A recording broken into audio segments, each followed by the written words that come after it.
Shalom, selamat hari Minggu Jemaat yang dikasihi Tuhan. GBI Care Laguna Pluit.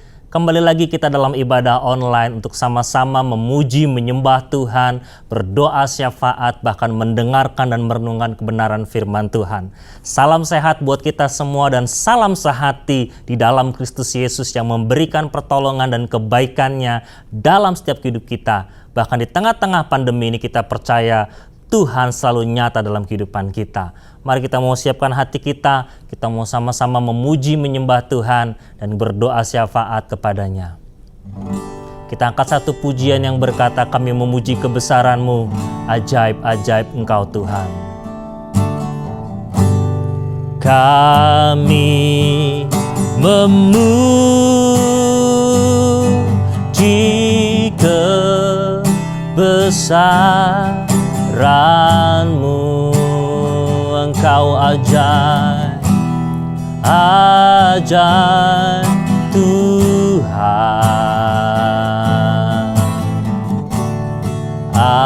ajaib Tuhan.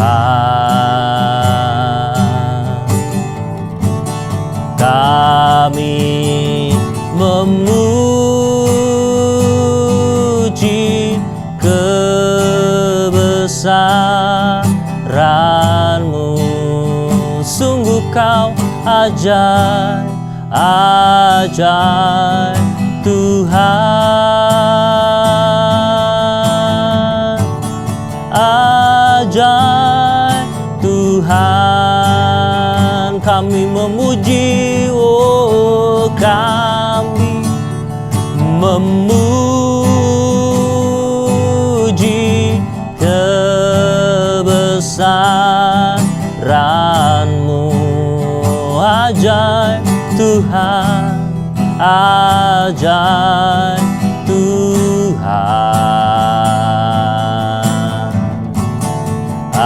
ajaib Tuhan. Kami memuji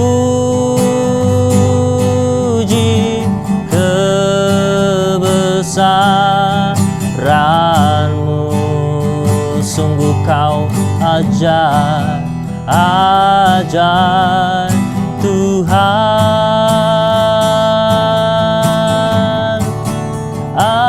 ajaib Tuhan, sungguh ajaib Tuhan, ajaib Tuhan, ajaib Tuhan, ajaib Tuhan, ajaib Tuhan,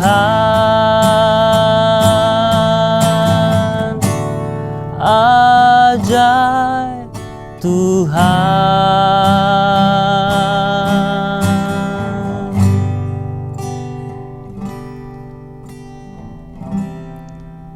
Terima kasih Tuhan, kami percaya Engkau Allah yang ajaib dan Allah yang dahsyat dalam kehidupan kami. Kembali Tuhan, sebelum kami lebih lagi memuji menyembah Engkau Tuhan, pagi hari ini kami mau menaikkan setiap doa-doa syafaat kami Tuhan. Kami mau berdoa Tuhan buat bangsa dan negara kami. Mari jemaat Tuhan yang dikasihi, mari angkat tangan-Mu dan arahkan kepada bangsa ini. Bapa, dalam nama Tuhan Yesus Kristus kami mau berdoa buat Indonesia Tuhan. Kami mau perkatakan shalom untuk Indonesia Tuhan. Kami berdoa supaya Indonesia mendapatkan lawatan Tuhan. Indonesia boleh dijamah oleh Tuhan. Dari Sabang sampai Merauke, dari Pulau Miangas sampai dengan Pulau Rote, bahwa nama Tuhan akan ditinggikan dan dipermuliakan. Kami percaya baik di kota-kota, di desa-desa, di gunung-gunung, di pantai-pantai. Kami percaya akan ada penuaian jiwa-jiwa yang terbesar Tuhan untuk Indonesia. Karena kami percaya Tuhan mengasihi Indonesia. Kami berdoa Tuhan untuk keadaan sosial, politik, ekonomi, bahkan dalam hal kesehatan. Kami berdoa Tuhan yang jaga dan Tuhan berikan yang terbaik buat bangsa dan negara kami ini. Kami berdoa buat Bapak Presiden kami, Insinyur Joko Widodo, Tuhan beserta wakilnya dan juga para staf menterinya. Kami berdoa supaya Bapak Presiden kami Tuhan diberikan kesehatan selalu, diberikan perlindungan dan diberikan hikmat yang daripada Engkau, sehingga rasa takut akan Tuhan selalu ada dalam dirinya, sehingga dia boleh menjadi presiden yang baik Tuhan, presiden yang mengerti apa yang dibutuhkan oleh bangsa ini, presiden yang punya hati untuk rakyatnya, presiden yang tahu Tuhan solusi terbaik bagi setiap permasalahan yang ada, baik masalah sosial, politik, budaya, agama Tuhan, masalah kesehatan terlebih lagi. Karena itu kami juga berdoa Tuhan untuk pandemi COVID yang terjadi di Indonesia, bahkan di seluruh dunia ini Tuhan. Kami berdoa, kami kalahkan, kami patahkan kuasanya di dalam nama Yesus Kristus. Kami percaya hanya kuasa Tuhan yang dapat mengalahkan COVID-19, dan kami berdoa untuk setiap para tenaga medis yang bekerja, untuk para dokter, para ahli-ahli Tuhan yang juga meneliti untuk vaksin dan obatnya. Kami berdoa kau mereka berikan kesehatan Tuhan. Bahkan segala sesuatu Bapa yang terjadi, kami yakin pandemi ini akan segera berakhir dengan pertolongan Tuhan. Kami juga berdoa Tuhan buat kota kami Jakarta Tuhan, dan juga gubernurnya Bapak Anies Baswedan, supaya Jakarta diberikan situasi yang kondusif Tuhan. Bapak Gubernur kami pun boleh mengeluarkan kebijakan-kebijakan yang berpihak kepada rakyatnya Tuhan, kepada masyarakat kota Jakarta, demi kemajuan kota Jakarta. Bukan hanya berpikir soal pandemi COVID ini juga Tuhan, tapi berpikir untuk hal-hal yang lainnya Tuhan, yang terjadi Tuhan di sekeliling kota Jakarta ini. Kami berdoa Jakarta pun dipenuhi dengan kemuliaan Tuhan. Kami juga berdoa Tuhan untuk gereja kami, untuk Bapak Gembala senior kami, Pendeta Insinyur Niko Nyoto Raharjo beserta dengan keempat wakilnya, bahkan keluarga besarnya. Kami berdoa, kami pertaruhkan di dalam kuasa tangan-Mu. Engkau lawat Tuhan, Engkau berikan hikmat yang daripada Engkau sendiri Tuhan. Biarlah dia boleh punya karunia-karunia yang dahsyat Tuhan, yang Tuhan pakai untuk mewartakan Injil sampai ke ujung bumi. Engkau berkati juga para rayon-rayon yang ada Tuhan, cabang khusus yang ada di bawah pembinaan Bapak Gembala kami, Pendeta Insinyur Niko Nyoto Raharjo Tuhan, supaya boleh berkembang Tuhan untuk memuliakan nama Tuhan, memuliakan kerajaan Tuhan, sehingga Injil akan terus diberitakan di tengah-tengahnya. Terima kasih Tuhan. Kami juga berdoa buat Bapak Karayon kami, Pendeta Budianto Totong Tuhan. Kami berdoa juga untuk para stafnya yang ada, bahkan juga untuk cabang-cabang Rayon 1H yang di bawah bimbingannya Tuhan. Kami berdoa kiranya ada lawatan Tuhan, ada kuasa Tuhan yang boleh terjadi dalam kehidupan Rayon 1H ini Tuhan, dalam gereja-gereja Rayon 1H ini.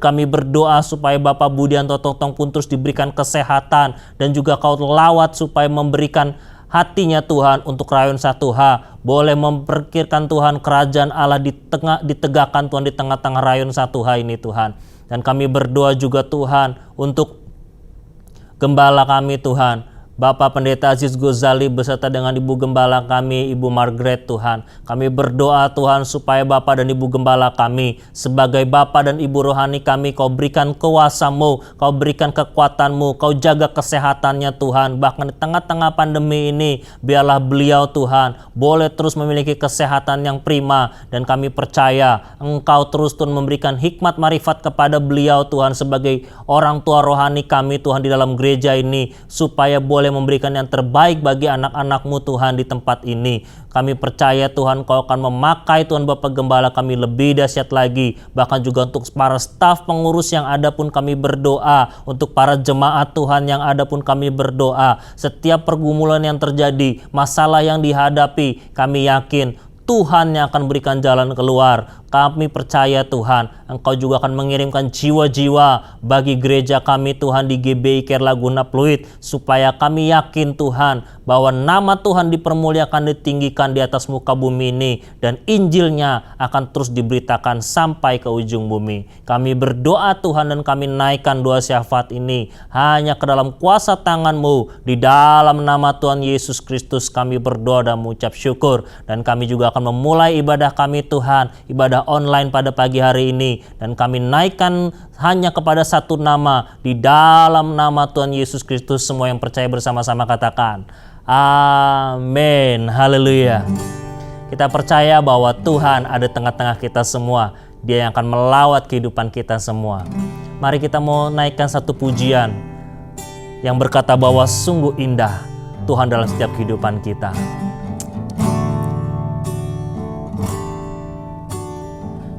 kemanakah aku dapat pergi menjauhi rohmu yang suci, kau sahabat,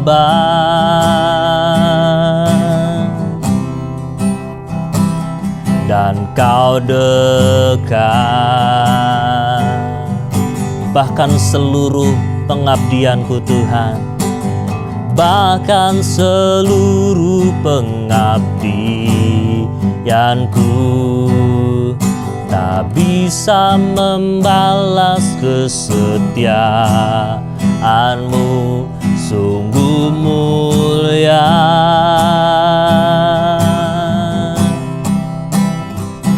dan berharga. Sungguh besar pengorbananmu bagiku,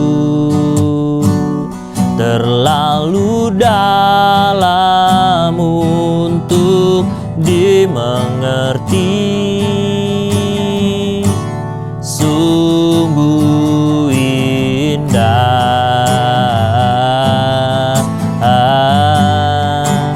sungguh indah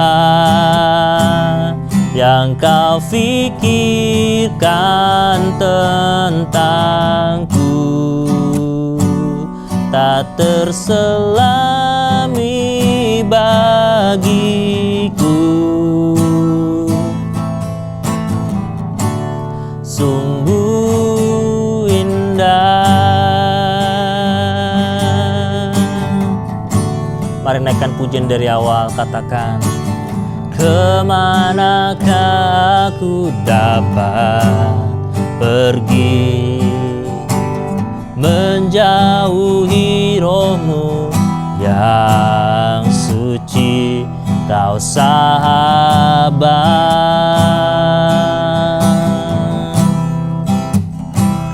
dan kau dekat. Bahkan seluruh pengabdianku, bahkan seluruh pengabdianku tak bisa membalas kesetiaanmu, sungguh mulia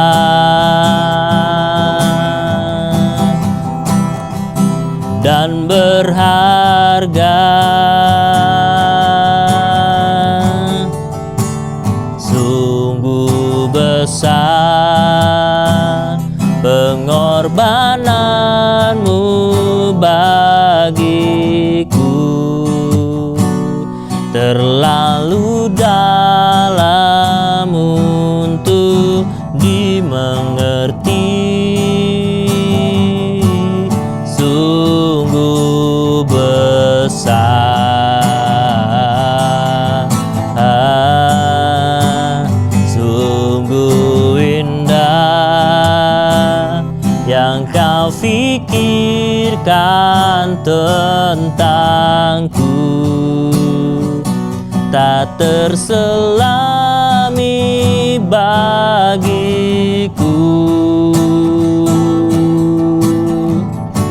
Sungguh indah. Mari lebih lagi katakan, sungguh besar, sungguh besar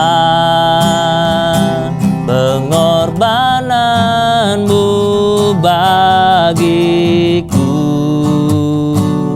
terlalu dalam untuk dimengerti. Sungguh besar, sungguh indah yang kau pikirkan tentangku, tak terselami bagiku. Sungguh indah.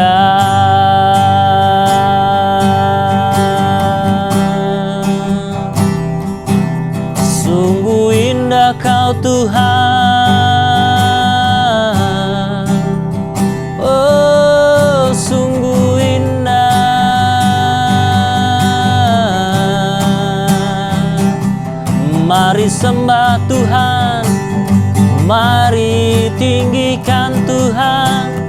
Haleluya.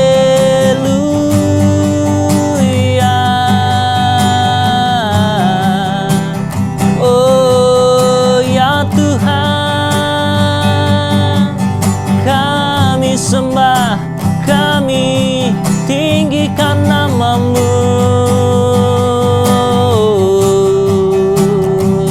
Haleluya.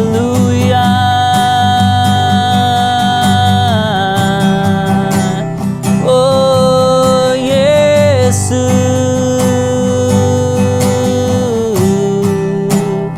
Haleluya.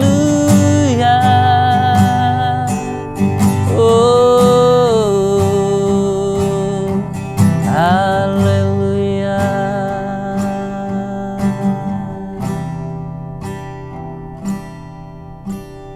Haleluya.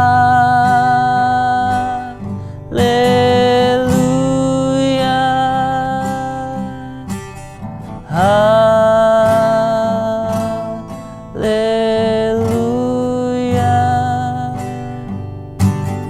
Haleluya.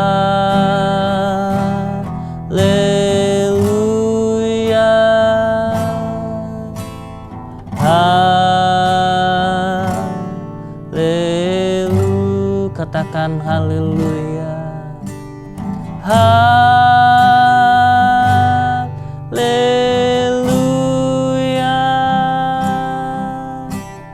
Haleluya.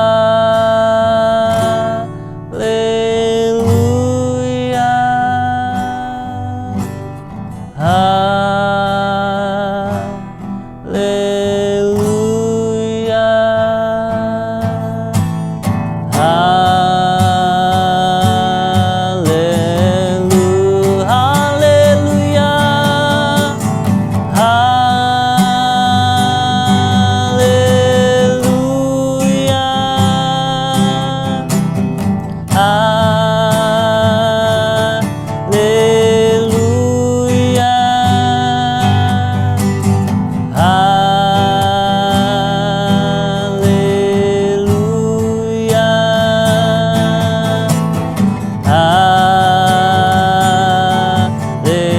Sekali lagi haleluya. Haleluya.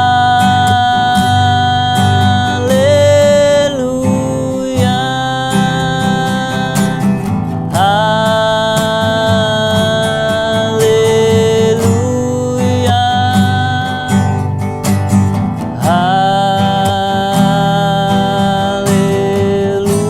Haleluya.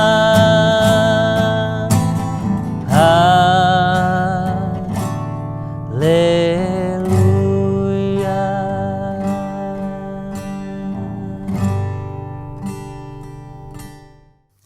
Selamat hari Minggu. Saya percaya kita masuk dalam level kemuliaan yang lebih besar lagi. Pada edisi Voice of Pentecost kali ini, kita akan membahas faith and risk atau iman dan resiko. Berapa banyak saudara yang mau hidup tanpa resiko? Berbisnis tanpa resiko, menikah tanpa resiko, atau untuk yang anak muda, pacaran tanpa resiko sakit hati. Apa sih resiko itu? Resiko adalah sesuatu yang buruk yang tidak sesuai dengan harapan kita, tetapi rasanya tidak mungkin kita hidup tanpa resiko. Karena dunia yang kita kenal hari ini adalah dunia yang telah dirusakkan oleh dosa. Kejadian 8 ayat 22 mengatakan, selama bumi masih ada, takkan berhenti-henti musim menabur dan menuai, dingin dan panas, kemarau dan hujan, siang dan malam. Oleh sebab itu, selama bumi masih ada, maka yang namanya resiko akan terus ada. Lalu bagaimana kita mengatasi hal ini? Dengan memiliki iman. Terkadang hidup ini seperti seorang pengusaha yang sedang berinvestasi. Dan yang namanya investasi tentu ada segudang resiko. Seperti beberapa faktor berikut. Yang pertama, faktor waktu. Kita bisa menghitung, tetapi tidak bisa menentukan dengan pasti kapan investasi kita akan menghasilkan profit yang baik. Dalam hidup ini, kita juga tidak pernah bisa memastikan waktu. Tapi yang pasti Tuhan selalu tepat waktu. Yang kedua, faktor karakter. Kepada siapa kita menginvestasikan uang kita akan sangat berpengaruh pada besar kecilnya resiko yang akan kita terima. Tetapi apabila kita menginvestasikan hidup kita pada Tuhan, kita tahu Dia adalah pribadi yang sangat dapat dipercayai, bahkan mengasihi kita. Yang ketiga, faktor tak terduga. Sejeli apapun kita mengelola semua resiko dalam investasi, tetap saja ada resiko yang tidak dapat kita duga. Seperti halnya tahun 2020 ini. Banyak hal yang tidak kita ketahui dan mengejutkan.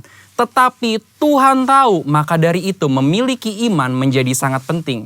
Sama halnya dengan investasi yang memiliki segudang resiko. Hidup kita hari ini juga dipenuhi dengan resiko dan bahaya. Tetapi memiliki iman dan menginvestasikannya kepada Tuhan menjadi hal yang sangat penting pada titik ini. Karena ketika kita memiliki iman, ada 3 hal yang akan kita alami. Dengan iman kita mendapatkan kepastian janji-janji Allah. Dengan iman kita mendapatkan perkenanan Allah. Dengan iman kita memperluas kerajaan Allah di bumi. Seperti yang Ibrani 11 ayat 6 katakan. Tetapi tanpa iman tidak mungkin orang berkenan kepada Allah. Sebab barang siapa berpaling kepada Allah, ia harus percaya bahwa Allah ada. Dan bahwa Allah memberi upah kepada orang yang sungguh-sungguh mencari Dia. Resiko akan selalu ada dan tidak bisa kita hindari di dalam dunia yang telah dirusakkan oleh dosa ini. Tetapi kita, orang Pentakosta, tidaklah harus menjadi takut akan hal ini, melainkan mempergunakan iman untuk dapat mengelola setiap resiko yang ada dalam kehidupan. Ini masa-masa yang penting untuk menguatkan kembali kepercayaan kita kepada Tuhan, karena Dia sangat dapat dipercayai. Dan ketika kita berhasil mengelola semua resiko itu dengan iman, maka kita akan memperoleh profit, yaitu janji dan perkenanan Tuhan. Maka sebagai orang Pentakosta, hari ini jangan ragu untuk menginvestasikan iman dan seluruh kehidupan kita kepada Tuhan Yesus Kristus. Tuhan memberkati. Mari kita memperkatakan arti Pentakosta ketiga. 1. Pentakosta ketiga adalah pencurahan Roh Kudus yang dahsyat di zaman now, melebihi yang terjadi di Azusa Street. 2. Pentakosta ketiga akan mengakibatkan penuaian jiwa yang terbesar dan yang terakhir sebelum Tuhan Yesus datang kembali. 3. Pentakosta ketiga akan membangkitkan generasi Yeremia, yaitu anak-anak muda yang dipenuhi Roh Kudus, cinta mati-matian kepada Tuhan Yesus, tidak kompromi terhadap dosa, dan akan bergerak untuk memenangkan jiwa. 4. Pentakosta ketiga lahir di Indonesia dan bergerak ke bangsa-bangsa. Gerakan ini dari timur ke barat dan akan kembali ke Yerusalem. 5. Pentakosta ketiga akan memberikan kuasa untuk menyelesaikan amanat agung, dan setelah itu Tuhan Yesus datang kembali. Amin. Mari sebentar kita akan sama-sama merenungkan dan mendengarkan kebenaran firman Tuhan yang akan disampaikan oleh hamba-Nya. Kita siapkan hati kita supaya hati kita boleh terfokus hanya kepada kebenaran firman-Nya. Kita yakin bahwa Tuhan telah hadir di tengah-tengah kita semua dan tidak pernah meninggalkan kita sedikit pun. Katakan, ku menyembah dalam kudus hadirat-Mu Tuhan. Haleluya.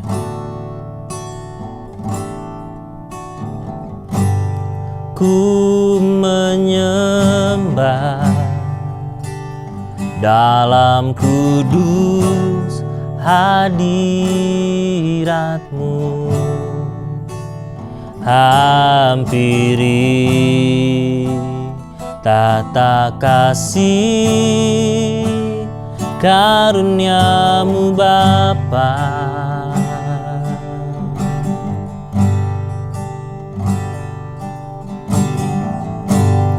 Kekuatanku hanya dalam hadirat-Mu, Yesusku. Hanya Kaulah segalanya. Katakan, ku yakin Kau hadir di sini. Ku rasakan kuasa yang tak terbatas. Ku yakin Kau nyata di sini. Kemenangan terjadi di sini. Mari naikkan pujian ini dari awal. Kita yakin bahwa Tuhan hadir di tengah-tengah kita semua, dan lawatannya akan melawat setiap pribadi lepas pribadi. Katakan, ku menyembah dalam kudus hadirat-Mu, hampiri tahta kasih karunia-Mu Bapa. Kekuatanku,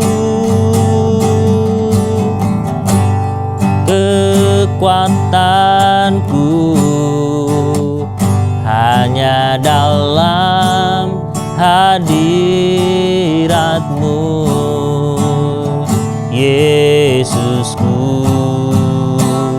Hanya Kaulah segalanya.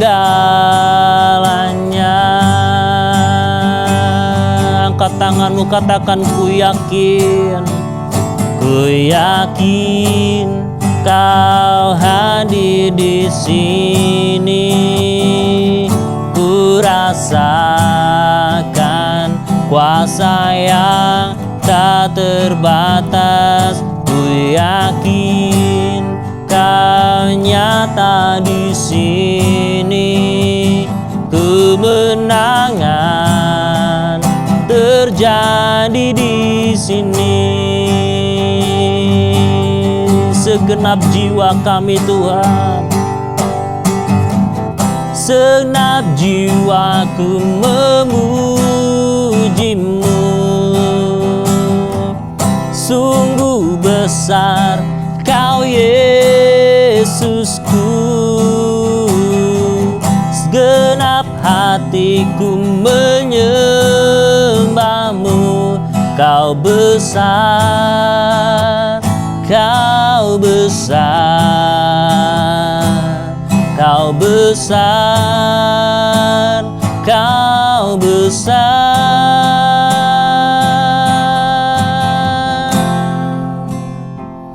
Ku yakin Kau hadir di sini. Ku rasakan kuasa yang tak terbatas. Ku yakin Kau nyata di sini. Kemenangan terjadi di sini.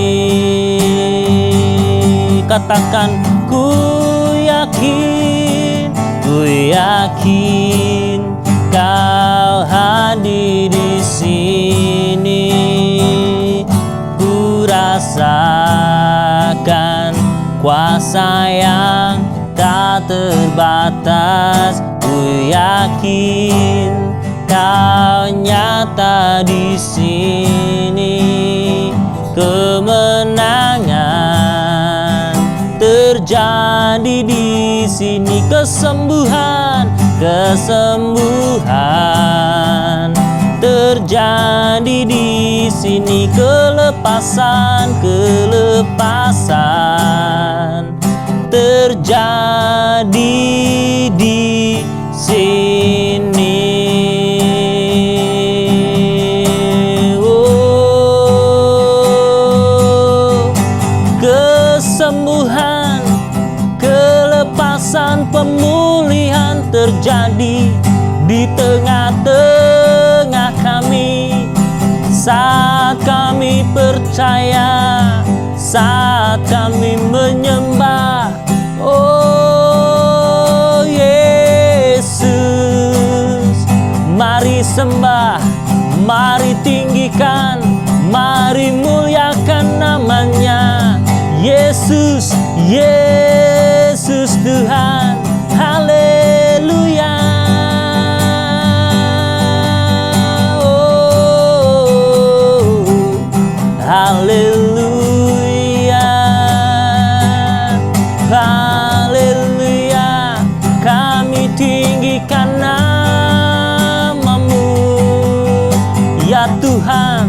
Ya Tuhan, kami sembah. Oh, kiara lama syakara lama lama, dia nama Shande, Gura lama ya syakara lama lama lama lama lama lama lama, kira lama sakara lamo, yara lambe. Oh, haleluya, haleluya.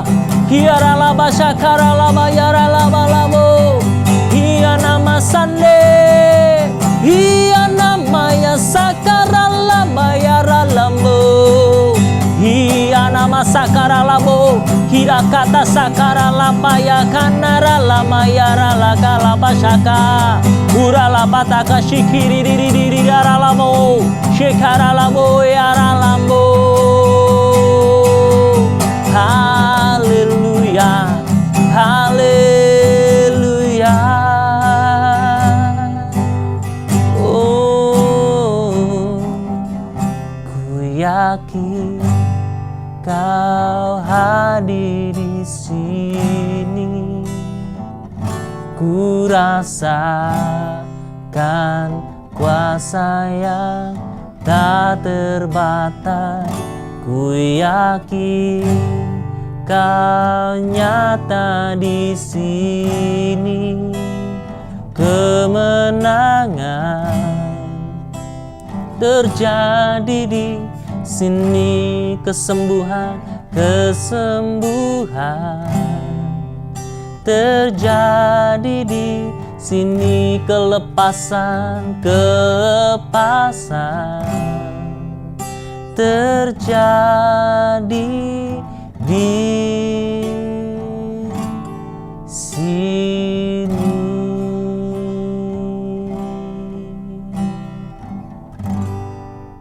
Shalom Bapak Ibu yang terkasih dalam Tuhan Yesus Kristus. Bersyukur pada pagi hari ini kita boleh ada untuk memuji, menyembah Tuhan. Dan kini tiba saatnya kita untuk mendengarkan kebenaran firman Tuhan pada pagi hari ini. Kita siapkan hati kita untuk kita masuk dalam kebenaran firman Tuhan pada pagi hari ini. Kita tundukkan kepala, kita berdoa bersama-sama. Bapa yang baik dalam kerajaan surga, kami bersyukur Tuhan Yesus pada pagi hari ini.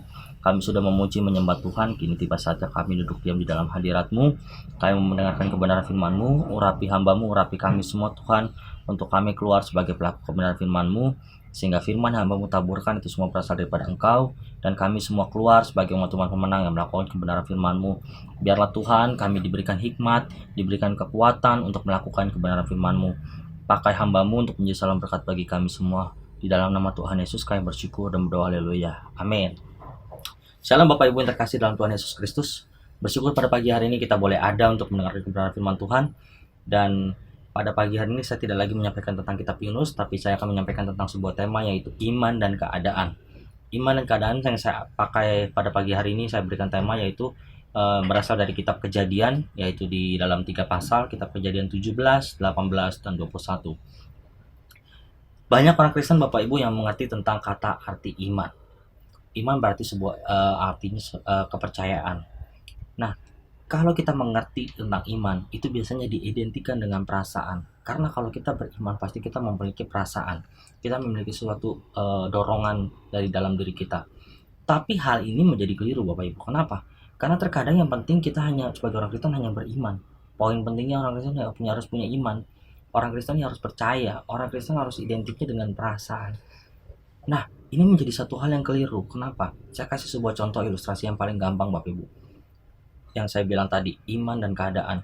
Ketika seorang Kristen, seorang anak Tuhan baru selesai pelayanan, baru selesai ibadah dari gereja, dia keluar gereja, dia pulang gereja, dan kebetulan waktu dia pulang gereja itu rumahnya, waktu dia mau jalan pulang ke rumahnya itu, dia harus melewati tempat pemakaman umum. Sedangkan saat itu sudah larut malam. Ditambah lagi tempat pemakaman umum ini terkenal dengan mistisnya. Dan dia lewat, ketika dia lewat, apa yang dia katakan? Dia awalnya punya iman kepada Tuhan Yesus Kristus. Begitu dia lewat satu tempat, satu keadaan yang gak enak, satu hal yang menakutkan, dia berubah, dia berkata seperti ini, "Permisi numpang-numpang, anak babi mau lewat." Berubah imannya. Saat itu seketika, iman dan keadaan bisa berubah. Tekanan dalam hidup kita pun tidak bisa dielakkan. Tidak akan pernah bisa terelakkan. Tapi hidup dalam tekanan itu sebenarnya adalah sebuah pilihan, Bapak Ibu. Mengapa demikian? Karena jangan berharap kita hidup tanpa tekanan. Jangan berharap hidup kita ini enak. Jangan pernah berharap hidup kita ini gak ada gangguan. Jangan pernah berharap hidup kita ini gak susah, gampang, semuanya normal, semuanya mudah. Karena kita hidup di dalam dunia yang berdosa, dan tiap hari kita bisa berbuat dosa, dan kita berputar di dalam dosa, dan bercikutatnya terus di dalam dosa. Jadi gak mungkin kita hidup tanpa tekanan. Memahami Bapak Ibu? Jadi gak mungkin sebagai orang Kristen hidup tanpa tekanan, atau hidup tanpa keadaan yang gak enak. Gak mungkin. Semua orang akan mengalami hal itu. Namanya orang hidup pasti punya tekanan, punya beban, punya masalah masing-masing. Ada satu penulis yang mengatakan seperti ini, Bapak Ibu. Di dalam dunia yang sudah jatuh dalam dosa ini, dan dunia yang sudah jahat ini, sudah seharusnya tidak lagi mengagetkan jika banyak tekanan atau banyak kejahatan. Memahami Bapak Ibu ya? Di dalam dunia yang kita sekarang hidup ini, bukan menjadi satu hal yang mengagetkan ketika kita tahu ada orang jahat, ketika kita tahu ada orang yang nggak baik, atau mungkin kita tahu masalahnya banyak di dalam dunia ini, atau kita mungkin tahu bahwasanya hidup ini nggak enak, hidup ini tuh jahat, hidup ini nggak adil. Itu sudah nggak mengagetkan sebenarnya buat kita sebagai kaum manusiawi. Tapi seharusnya kita justru kaget ketika apa? Ketika ada kebaikan di tengah kejahatan. Nah, penulis ini mengatakan seperti itu. Di dalam dunia yang jahat ini, dunia yang sudah jatuh dalam dosa ini, seharusnya kita nggak lagi kaget ketika banyak tekanan, banyak kejahatan. Tapi justru seharusnya kita kaget ketika ada kebaikan di tengah kejahatan. Artinya bagaimana Bapak Ibu? Seharusnya kita semua ini kaget. Dengan apa? Dengan kebaikan Tuhan. Kenapa saya bilang gitu? Dunia yang sudah jatuh dalam dosa pada awalnya waktu Adam dan Hawa, bahkan pada waktu mereka mengambil pohon ara untuk menutupi tubuh mereka, Allah justru membuatkan baju dari kulit domba. Maksudnya bagaimana? Seharusnya kita itu kaget ketika melihat kebaikan Allah. Adam dan Hawa sudah dikasih yang enak-enak waktu pas di Taman Eden. Adam dan Hawa diberikan semuanya boleh makan. Tapi Tuhan mintanya satu pohon buah pengetahuan yang baik dan jahat itu tidak boleh dimakan. Tapi emang dasar manusianya, kadang-kadang manusia itu serakah, manusia itu rakus. Jadi dimakanlah tuh pohon buah pengetahuannya yang baik dan jahat. Ketika dimakan dia tahu tubuhnya telanjang. Jatuhlah manusia dalam dosa. Manusia melakukan pelanggaran, manusia jatuh dalam dosa. Ketika manusia jatuh dalam dosa, manusia itu berusaha untuk menutupi tubuhnya dengan apa? Dengan pohon ara. Dia mengambil pohon ara, dia tutupin pohon ara. Tubuhnya itu dengan pohon ara. Dia buat baju dari pohon ara. Tapi Tuhan bilang apa? No. Bukan itu. Tidak seperti itu caranya. Akhirnya Tuhan apa? Tuhan ambil seekor kambing, lalu kambing domba disembelih dan diberikan kulitnya itu menjadi baju untuk Adam dan Hawa. Emang kalau pakai tubuhnya pakai daun ara nggak bisa dipakai untuk jadi baju, untuk nutupin tubuhnya Adam dan Hawa? Bisa aja Bapak Ibu. Tapi kan mungkin gerakannya jadi ntar dikit-dikit sobek. Kan daunnya harus ganti lagi yang baru atau apa gitu kan. Berbeda ketika dengan kulit domba. Ini mungkin, ini hanya tafsiran saya. Tapi ternyata setelah saya baca lebih teliti, lebih jauh, saya pelajarin lebih jauh. Di sini yang saya tangkap maksudnya Tuhan yang sesungguhnya seperti ini. Akibat dosa bukan manusia yang mampu selesaikan, tapi hanya Allah yang mampu menyelesaikan. Jadi gini Bapak Ibu, ketika Adam dan Hawa jatuh dalam dosa, dia berusaha untuk menutupi ketelanjangannya mereka itu dengan apa? Mengambil pohon ara. Lalu Tuhan bilang apa? No, bukan pohon ara. Tapi harus menggunakan kambing domba, disembelih kambing domba. Untuk apa? Untuk menjadi dikuliti lalu dibuatkan baju untuk Adam dan Hawa. Artinya apa? Ketika manusia jatuh dalam dosa, manusia berusaha untuk, sekalipun manusia berusaha untuk tidak lagi ada di dalam dosa itu, manusia tidak akan pernah mampu. Karena apa? Bukan manusia yang mampu untuk menyelesaikan itu, tapi Allah yang mampu. Sampai pada akhirnya apa? Allah itu menjadi anak domba untuk tebusan bagi manusia. Makanya dibilang apa tadi? Ketika kita harusnya kaget di dalam dunia yang jahat ini, kita kaget ketika apa? Ketika manusia sudah semua jatuh dalam dosa, Allah mau datang untuk menebus dosa kita semua. Allah yang begitu baik, Allah yang sangat baik. Ketika dunia yang jahat ini melihat kebaikan, harusnya dunia ini kaget. Harusnya dunia ini, wow, keren sekali. Siapa itu? Yesus yang kita sembah. Kalau gambaran ini mungkin terlalu berat untuk kita semua, mungkin ada satu hal yang lebih simpel saya mau kasih tahu pada pagi hari ini. Gambaran paling gampang gini Bapak Ibu. Ketika kita bangun tidur, ketika kita baru melek mata, ketika kita masih kucek-kucek mata begini, jangan langsung ke kamar mandi. Coba lihat ke cermin. Berkaca ke cermin, lihat. Di situ kita renungkan. Lihat diri kita. Dan di situ kita akan bersyukur, kita akan bilang begini. Mas, ternyata orang berdosa yang masih ada orang berdosa yang Tuhan masih izinkan untuk boleh hidup pada pagi hari. Di situ aja, nggak usah jauh-jauh. Kenapa? Kehidupan kita baru melek mata aja kadang-kadang sudah memikirkan satu hal-hal yang banyak banget, yang rumit, yang crowded. Dan itu kadang-kadang bercampur aduk dan itu menjadi dosa. Yang seharusnya kita mulai dengan hubungan kita sama Tuhan. Next, jadi sekali lagi Bapak Ibu, keadaan tidak pernah menghancurkan iman kita, tapi justru mengungkapkan iman kita. Kalau keadaan menghancurkan iman kita, itu salah. Makanya tadi saya kasih tema iman dan keadaan. Nah, kalau keadaan menghancurkan iman kita, berarti iman kita salah. Tapi saya mau kasih tahu pada pagi hari ini, jadi sekali lagi, keadaan tidak pernah menghancurkan iman kita, tapi keadaan justru mengungkapkan iman kita yang sebenarnya. Ketika tadi saya bilang, anak yang baru pulang dari gereja, baru selesai pelayanan, lewat kuburan lalu bilang numpang-numpang anak babi mau lewat. Nah, ini iman yang salah. Dasarnya udah salah. Lalu ada lagi Bapak Ibu, ketika ada seorang hamba Tuhan pergi pelayanan, lalu dia berkata seperti ini. Dia di satu kondisi keadaan yang nggak enak, di satu tempat yang nggak enak, yang saat itu sedang mungkin krisis, tempat yang mungkin nggak baik lah. Akhirnya misionaris ini beriman sama Tuhan. Berimannya seperti ini. Tuhan, saya lapar, saya mau makan. Saya yakin Tuhan, saya sebagai misionaris pasti Tuhan akan pelihara. Lalu tiba-tiba ayam datang. Ayam pada datang. Ayam ada sekitar 5 ekor ayam datang ke depan misionaris ini. Lalu ditangkap ayam ini dan dipotong, lalu dibuat makan. Ketika ayam ini dimakan, lalu dia berucap syukur, dia bilang gini, Tuhan, Engkau baik. Engkau tahu Tuhan, ketika aku beriman, Engkau menyediakan makanan untuk aku saat aku sedang lapar. Ini iman yang salah Bapak Ibu. Kenapa? Saat dia berdoa, dia minta makanan, dia tidak bekerja, dia tidak melakukan, dia tidak mencari. Begitu dia lihat ayam tetangga lewat, dia main tangkap, dia main potong. Padahal di luar sana, di sebelah sana, tetangganya lagi nyariin. Ayam saya kemana? Kok nggak pulang-pulang? Ini iman yang salah. Iman yang salah yang seperti ini. Yang seharusnya ketika lapar, ketika benar-benar sungguh-sungguh masih mampu untuk mencari, maka harus mencari, bukan hanya sekedar duduk diam dan berdoa. Karena beriman seperti ini salah, keliru. Lalu sekalipun Bapak Ibu, ketika saat ini sedang keadaan tidak baik, perekonomian sedang hancur, bahkan pekerjaan dan keuangan keluarga kita sedang gak baik, yakin dan percaya aja. Ketika kita lakukan apa yang benar di hadapan Tuhan, dengan iman, pasti Tuhan berikan yang terbaik. Sekalipun kondisi saat ini sedang gak enak.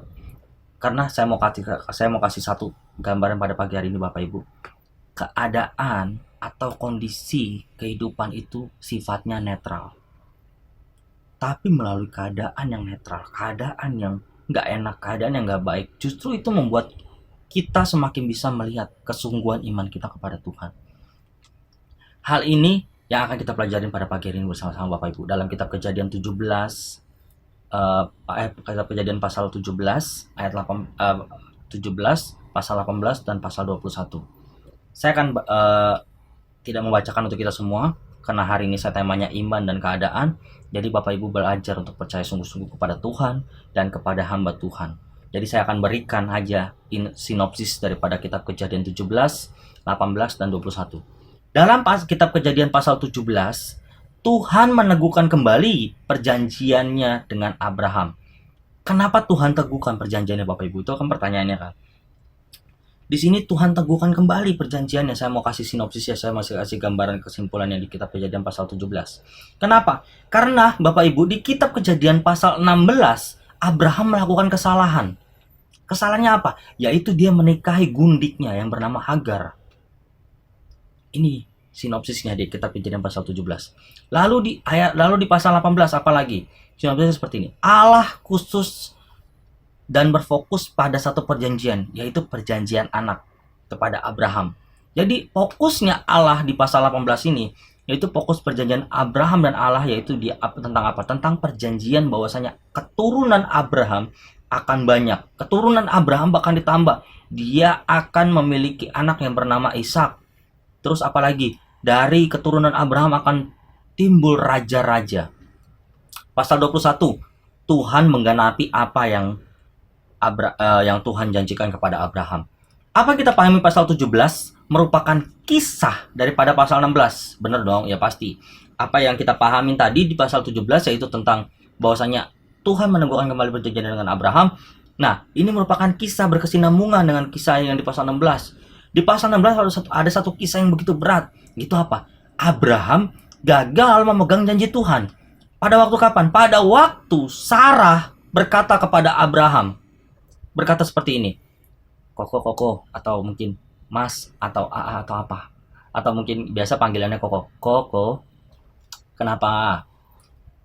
Kita kan sudah tua, aku juga sudah menopause. Koko ambillah satu gundik kita untuk memberikan anak, untuk memberikan keturunan bagi kita. Kenapa seperti itu? Sarah berbicara seperti itu pada waktu itu. Karena Bapak Ibu di zaman itu masih diperkenankan, masih diperbolehkan. Kalau seandainya si satu keluarga tidak memiliki keturunan, si istrinya ini membolehkan agar gundiknya ini memiliki kawin dengan suaminya, lalu memiliki keturunan, dan anaknya ini akan menjadi anak majikannya, gitu. Itu pada zaman ini ya jangan, nggak boleh, itu melanggar, itu berdosa di hadapan Tuhan. Itu sama aja udah selingkuh, itu sama aja sudah bercerai, itu sudah nggak bagus. Nah, jangan nanti pada suami-suami bilang gini ya, tuh Abraham aja boleh, masa aku nggak, enak aja.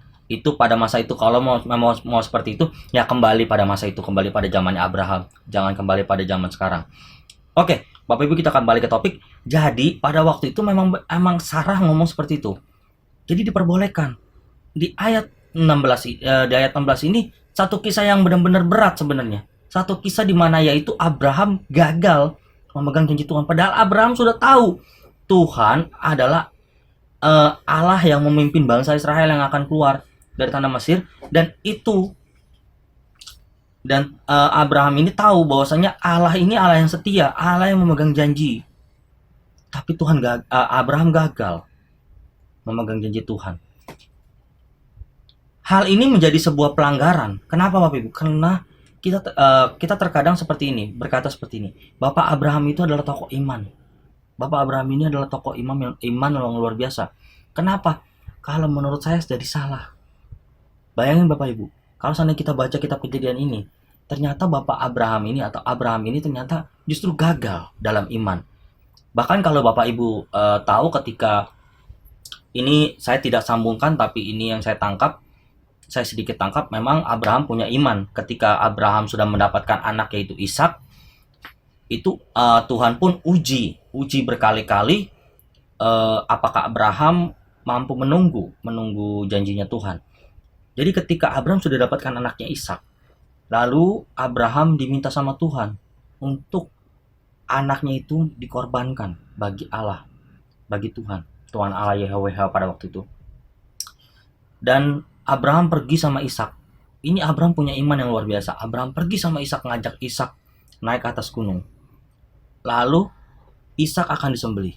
Hal ini pun Bapak Ibu ternyata begitu saya selidiki, setelah saya lihat tafsirannya, ternyata pada zaman itu, pada masa itu, Allah atau dewa itu memang meminta, bukan Allah YHWH, tapi ini adalah Allah atau dewa, Allah kecil, ilah lain atau dewa itu memang meminta anak pertama mereka untuk disembeli, untuk dikorbankan bagi mereka.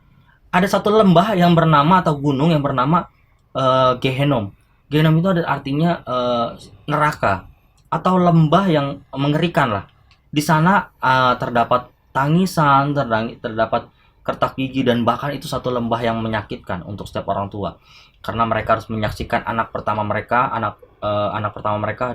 dikorbankan untuk dewa. Itu satu lembah, yaitu lembah Gehenom namanya. Nah, kalau saya lihat di sini bukan tokoh iman. Kalau seandainya kita lihat tokoh iman yang sesungguhnya, nggak seperti ini, gitu loh. Nggak seperti Abraham. Abraham justru gagal memegang janji Tuhan di pasal 16 itu. Jadi hal ini pun sama seperti kisah yang terjadi di Adam dan Hawa waktu pas Bapak Ibu lihat tadi. Adam dan Hawa jatuh dalam dosa, mereka berusaha untuk mengambil pohon ara untuk menutupi ketelanjangan mereka. Tapi Tuhan justru menghampiri manusia itu dan membuatkan pakaian dari kulit binatang. Nah, kalau seandainya kita lihat Abraham percaya bahwa janji Tuhan atas Abraham apa? Atas Abraham janjinya Tuhan adalah dia memiliki keturunan. Ketika dia memiliki keturunan, dia akan mendapatkan yang namanya nanti keturunan yang banyak. Ketika keturunan banyak dia dapatkan, dia juga akan mendapatkan nanti berkat, yaitu berkatnya apa lagi? Bahwasanya dari keturunan dia akan lahir raja-raja yang luar biasa. Di situ yang Tuhan tekankan. Lalu Abraham mengejar janjinya Tuhan dengan apa? Dengan cara dia mencari keturunan melalui Hagar, melalui gundiknya itu, dan dia dapatkan keturunan. Tapi bukan itu yang Tuhan mau. Tuhan tidak mau keturunan dari Hagar, tapi Tuhan mau yang sesungguhnya keturunan yang keluar dari Sarah, istrinya itu sendiri.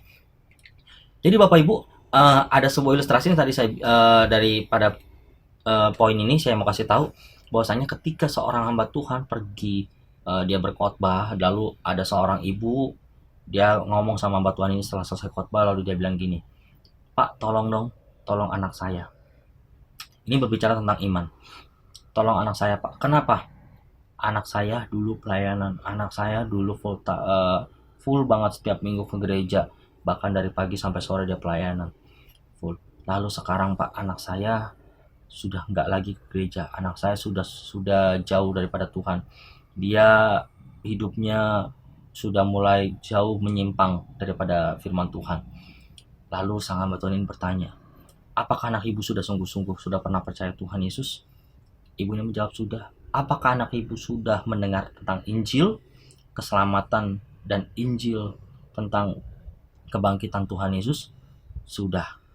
Lalu sang hamba Tuhan ini mengatakan satu hal yang simpel. Dia bilang gini, jika anak itu sudah mendengar, ibu gak usah takut. Kenapa? Karena Bapa di surga lebih sayang anak itu dibandingin ibu sayang terhadap anak itu. Kenapa demikian? Bapak Ibu, saya kasih poinnya di sini.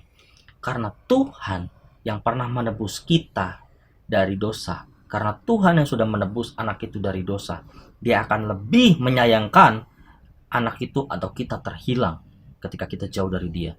Kita pasti akan dikejar sama Tuhan, kita pasti akan dicari sama Tuhan, kita pasti akan didapatkan sama Tuhan ketika kita lari dari Tuhan, ketika kita jauh dari Tuhan. Beriman sama Tuhan sungguh-sungguh. Ketika kita yakin sama Tuhan sungguh-sungguh, maka kita percaya kehidupan keadaan sekalipun menghimpit kita, menerkam kita, bahkan hampir membuat kita terpuruk, membuat kita jauh daripada Tuhan, kita yakin dan percaya Tuhan pasti bukakan jalan. Tuhan pasti bukakan jalan keluar yang terbaik untuk kita semua. Nah, kita melihat bahwasanya di kitab Kejadian 17 ini bahwa Allah memiliki rencana bagi Abraham. Rencananya tidak akan gagal. Meskipun Abraham mencoba melalui gundiknya tadi, si Hagar, dengan alasan bahwasanya si Sarah ini sudah menopause. Di mana saya dapatkan Sarah menopause? Di kitab Kejadian pasal 18 ayat 11. Adapun Abraham dan Sarah telah tua lanjut umurnya. Sarah telah mati haid. Bapak Ibu, bayangkan, kalau seandainya nanti kita lihat lagi di kitab Kejadian 17, 18, 21, ada beberapa kali Allah juga mengulang tentang usianya Abraham. Dia sudah tua, sudah 99 tahun. Dan Sarah sudah menopause. Nah, bahkan di Kejadian 17 ayat 6, di sana bahkan Allah menjanjikan bahwa keturunan Abraham dan Sarah nanti akan menjadi asal muasalnya para raja-raja. Nah, terkadang kita bingung Bapak Ibu, rencananya Tuhan. Terkadang kita tidak bisa mengerti. Bahkan ada sesuatu yang luar biasa di kitab Kejadian. Dari 12 anak di kitab Kejadian ya, di kitab Kejadian bukan yang kita bahas pada pagi hari ini, tapi di kitab Kejadian dari kisah tentang Yakub. Dari 12 anak Yakub, dari 12 suku raja, siapa yang akan menjadi raja nantinya? Dari 12 anak Yakub itu siapa yang akan menjadi raja? Bayangin Bapak Ibu, dari 12-nya itu yang menjadi raja, kita mungkin akan berpikir gini.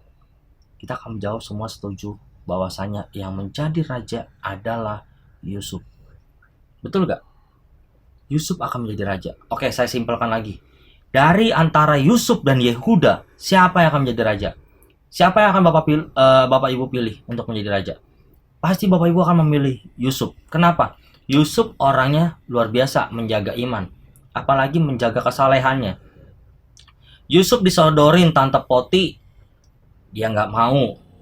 Yusuf diangkat menjadi orang kedua di Mesir.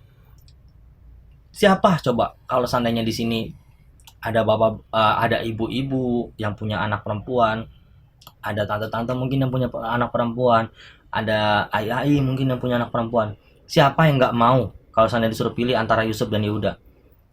Yang lebih milih mana untuk jadi mantu? Apakah Yehuda? Saya kasih gambaran, Yehuda ini adalah orang yang pernah berzina dengan menantunya sendiri. Bayangin coba, kalau seandainya disuruh pilih, mana yang Bapak Ibu pilih? Mungkin Bapak Ibu akan pilih gini, ya Yusuf lah. Yusuf ditawarin Tante Poti aja nggak mau.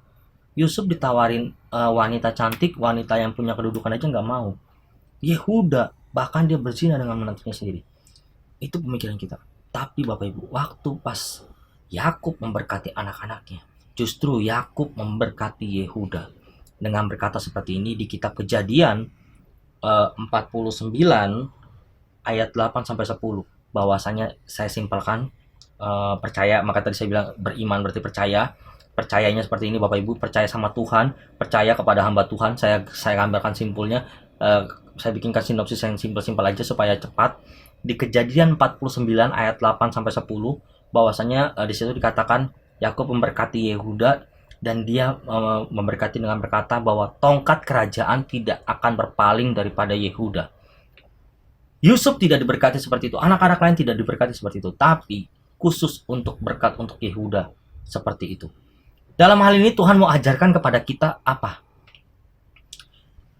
Kalau kita pilih, kita hanya berpikir tentang Yusuf bahwasanya menjadi raja, tapi Yehuda nggak jadi raja. Pemikiran kita, kenapa? Karena mungkin bagi kita, ya memang pantas Yusuf jadi raja, karena Yusuf orangnya saleh.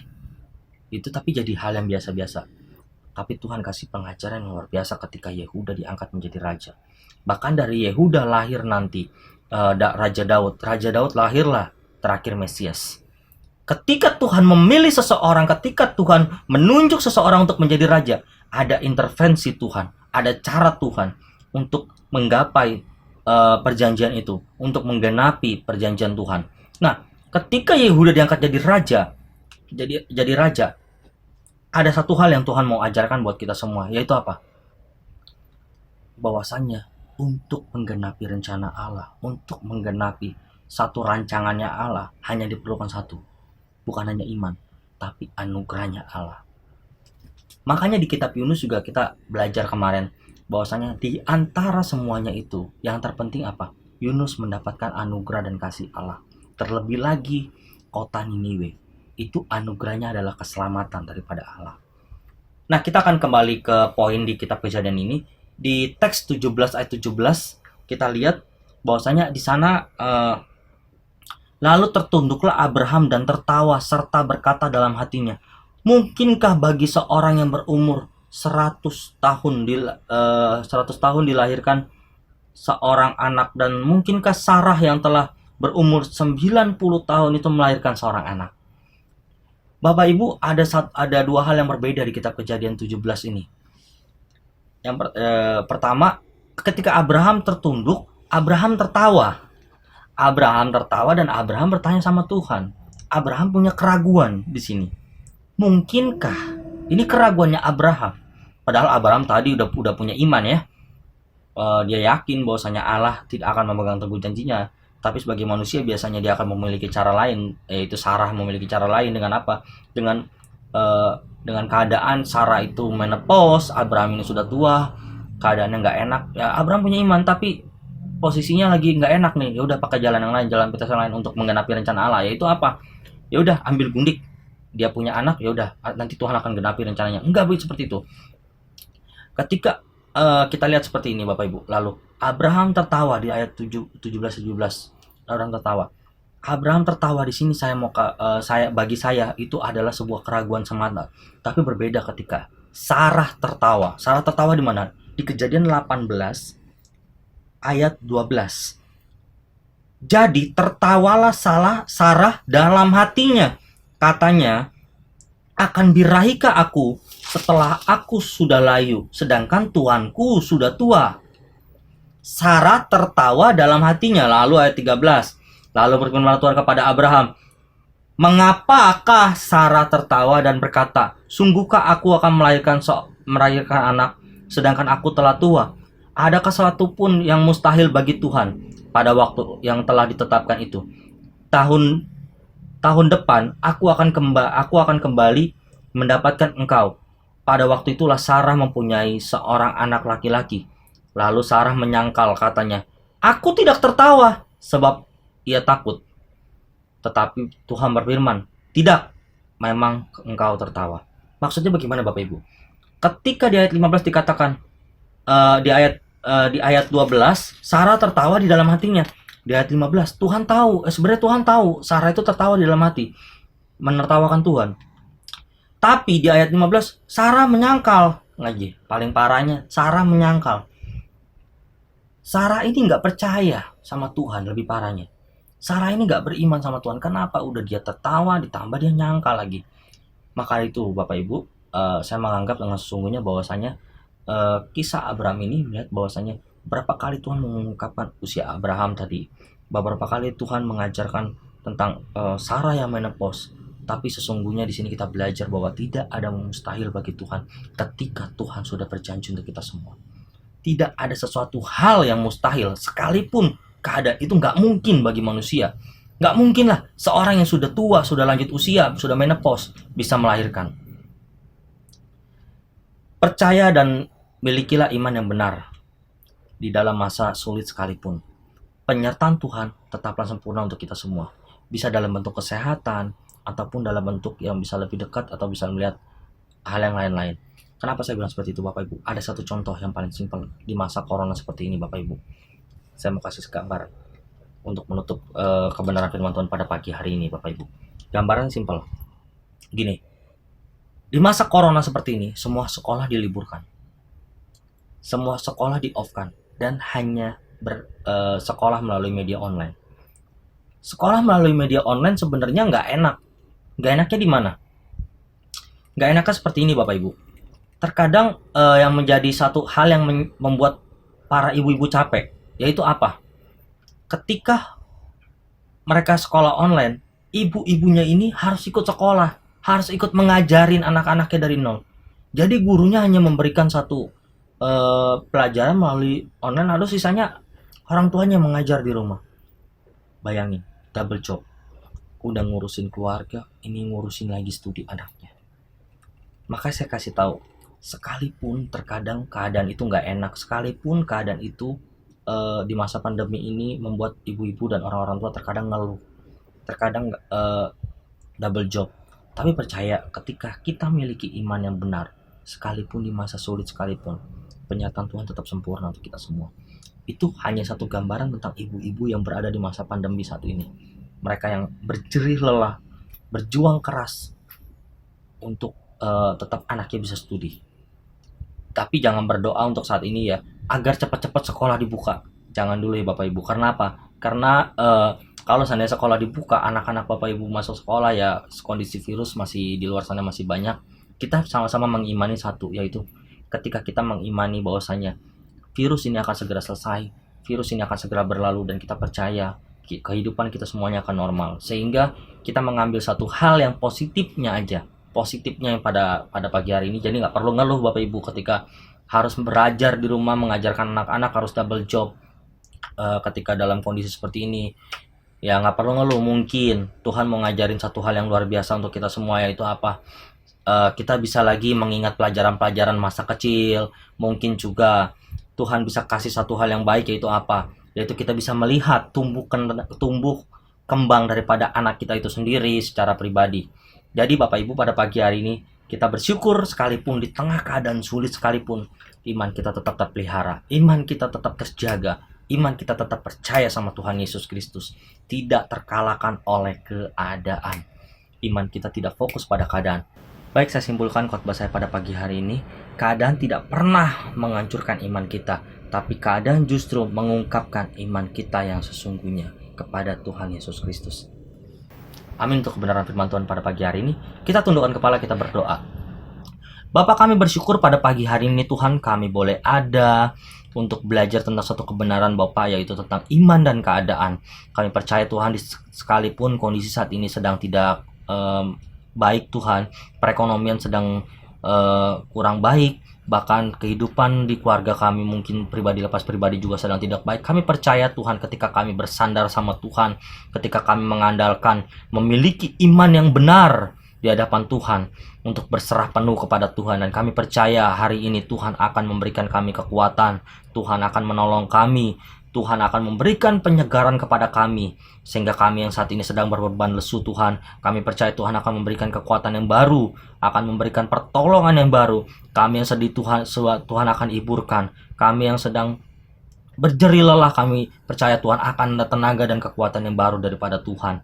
Terima kasih Tuhan Yesus, pada pagi hari ini kami belajar Tuhan banyak hal dari tentang kisah Abraham Tuhan. Kami gak mau Tuhan menjadi seperti Abraham yang mengandalkan kekuatan Tuhan, yang mengandalkan berbagai macam cara untuk mengejar janjinya Tuhan, melalui mungkin waktu pas Sarah meminta agar Abraham menikahi gundiknya Tuhan. Kami gak mau Tuhan, kami mau menjadi seperti itu, tapi kami mau tetap pegang janjinya Tuhan di dalam setiap kehidupan kami, bahwasanya setiap anak-anak Tuhan yang percaya dan yakin sama Tuhan, setiap anak-anak Tuhan yang sungguh-sungguh mengandalkan Tuhan dan beriman hanya kepada Tuhan, kami yakin dan percaya kehidupan kami akan terpelihara, kehidupan kami akan terjaga, dan kehidupan kami akan sungguh-sungguh dipakai oleh Tuhan untuk menjadi berkat bagi banyak orang. Terima kasih Tuhan Yesus, pada pagi hari ini hamba-Mu selesai materaikan firman-Mu di dalam setiap kehidupan kami Tuhan. Di dalam nama Tuhan Yesus kami berdoa dan bersyukur. Haleluya. Amin. Gembala dan Jemaat GBI Care Laguna Pluit mengucapkan terima kasih atas pelayanan firman Tuhan yang telah disampaikan oleh hambanya. Tuhan Yesus memberkati. Bagi jemaat Tuhan yang memiliki anak-anak, diharapkan untuk mengajak anak-anaknya untuk mengikuti ibadah sekolah minggu. Link YouTube ada di kolom deskripsi tayangan ini. Bagi jemaat Tuhan yang ingin memberkati pekerjaan Tuhan di GBI Care Laguna Pluit, dapat memberikan persembahan persepuluhan, persembahan umum, dan pengucapan syukur melalui rekening GBI Care di rekening BCA atas nama GBI Care Pluit. Tuhan Yesus memberkati.